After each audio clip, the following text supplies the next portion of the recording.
sing my notes tonight, but fuck it. We always sacrifice in life, don't we? My first question to you guys is, have we recovered? Have we recovered? Because have we recovered from paying nearly £6 for a fucking pint of beer?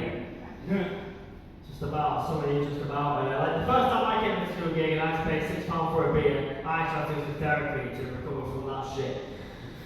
Absolutely insane. I went to Scotland recently. Anyone else went to Scotland? Yay!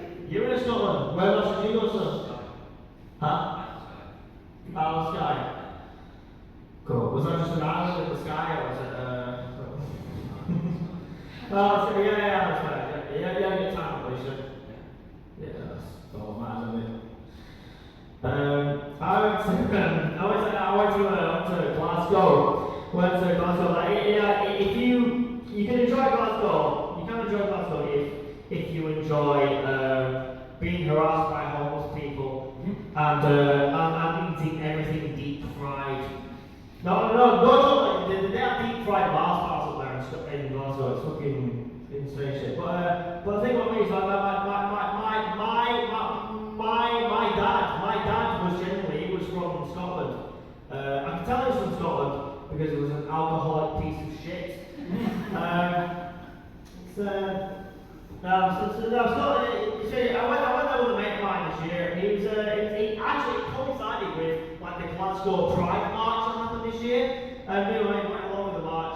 But what we didn't realise is that the same day there was like a Newcastle versus Celtic football game on that same day. So I don't know if you've heard about this, but like the Pride marchers, that was with them. They got a bit of abuse like from the Newcastle fans. Apparently, I remember the Newcastle fans were saying like, "Hey, you look like a bunch of fucking faggots." And I just thought, mate, you're in a Newcastle football t-shirt. You don't look like a bunch of fucking prisoners in black and white for shagging kids. Because I said that because like it's like this. I'm not saying it's just football fans, but technically football slash sort of far right people. Like they love to they're more at the LGBT community for saying like, oh, you're all pedos. But yeah, I never saw any of those people around for like when I didn't hear them say anything about when all that FIFA fucking child sex scandal shit was going about a few years ago.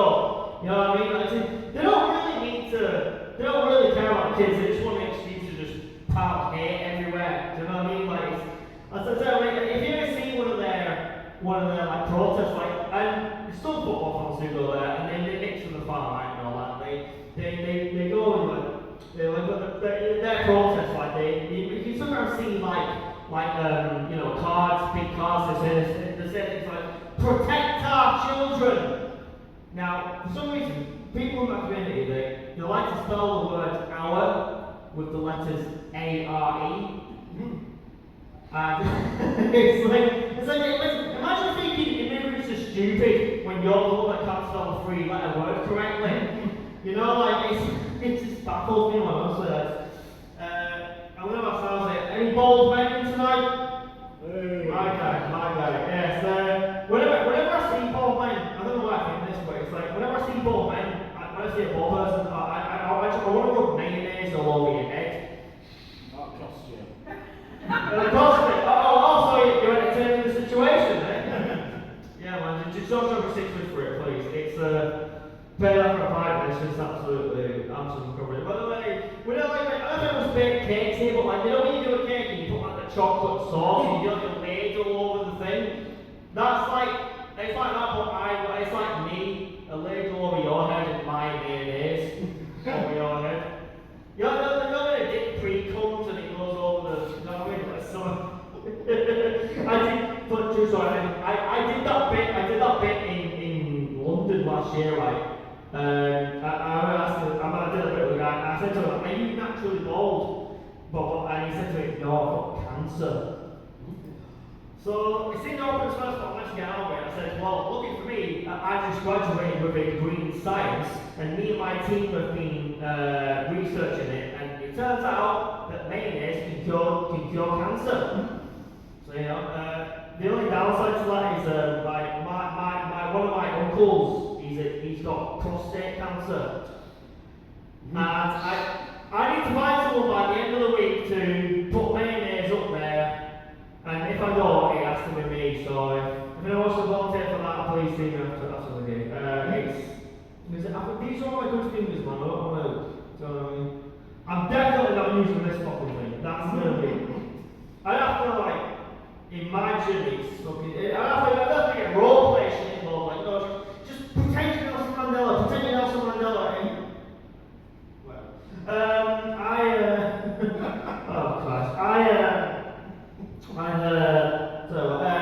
tell you a little bit about my ex-girlfriend. What I do with my ex-girlfriend is she swore by this tactic, right? She used to eat this. She used to be a chef, right? But she ate this herb every night, and she said, "Oh, this stops me from getting pregnant."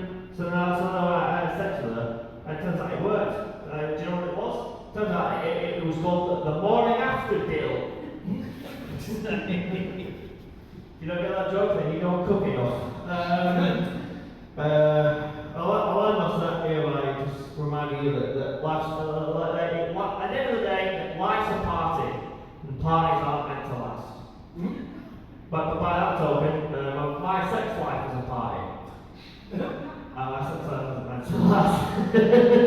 You can ask also, we're looking, what do you call Scottish guy with no hands? It's of course napalm.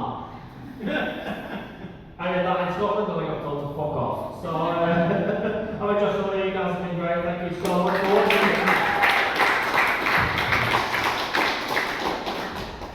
Josh earlier, he leads his Premier Prince impersonator there, wasn't it?